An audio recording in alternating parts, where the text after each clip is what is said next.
Welcome to Happy Hour, brought to you by Best Damn Bookkeeping. What is the trajectory like? How fast is this thing taking off? What do you guys see coming down the pipe? It's got a long ways to grow. It is growing rapidly, I would say. I don't think it's ever going to grow as fast as, say, pressure washing or some of those industries. And the reason is the barrier to entry is significantly higher. Our equipment, my lowest cost unit is like 40 grand. The shorty?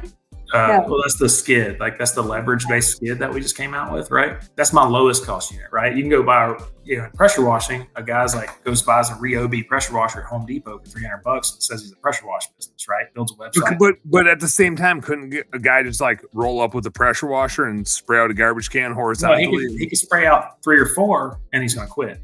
Because all that stuff's going to blast back in his face. It's terrible. You're covered in nasty stuff all day long. So you can technically do it. I think you just described what I looked like the last time I sprayed out my trash can. Yeah, it's terrible. And then when you do that, you don't really have a good way to collect your wastewater or your, the residual. No, I do. I let it go down the hill towards the neighbors.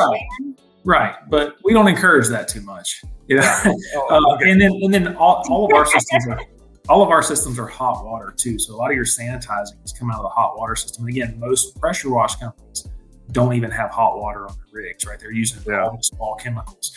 So I tell people often, they're like, man, this stuff costs a lot. I'm like, well, it's yes, it is expensive, but honestly, if you have the ability to get in, that is a nice barrier to entry because you know that 400 people are not going to pop up in your market tomorrow because they can go to Home Depot and buy one. It's going to take time for that market to get to saturation. And I still think we're a long, long, long ways away. And, I don't know, there's a few hundred people starting these a year probably would be my guess. And then the guys that are in the markets are adding a few trucks a year and they're growing really well and they're starting to be very profitable. But yeah, I think eventually it gets to that point, but it's going to be a much slower climb because of the barrier to entry. Yeah, that's my opinion. Ashley, you're nodding your head a lot. You agree with that? I agree. But, I do hear a lot. So because I'm in lighting, right? Mm-hmm. I have tons of lighting clients. The niches that I'm in are just so strange, but tons of lighting, tons of trash can cleaning. But a lot of the lighting guys didn't start out lighting, right? That's just become hot in the past 2-3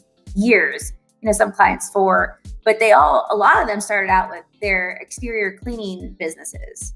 And what they want to be able to get in front of all the homeowners as much as possible. So what I've seen from my end, especially when I'm on these discovery calls, is I see pressure washing companies and exterior cleaning companies coming in saying, you know what, I want to get on this monthly. I want to have a subscription-based service, like trash bin cleaning, so I can see these clients monthly or quarterly because they're looking at it as it's like a gateway to all the other services. What you were saying before, Dan, whether it's exterior cleaning or pest control or lighting, right? So I'm seeing that. So I feel like that number hasn't, the number of business owners that I've spoken to and that, we've taken on as clients has increased in the past couple of years. It's just other home service businesses getting into trash bin cleaning. Yeah. No, I definitely think that there's acceleration and there will continue to be acceleration. It just won't be pressure washing where wash where it was today there was 1, tomorrow there's 400,000. No, it's not going to be at that pace because of the barrier to entry from the equipment perspective, I think. Hey, home service heroes, thank you guys so much for tuning into our home service happy hour content today. I sure hope you learned a little something, and I sure as a heck hope that it was entertaining. If you did find it fun and entertaining, make sure you like and subscribe to the channel for more cool, fun, entertaining business content. And speaking of which, stay tuned. There's a little more here and a little more right here. Check it out.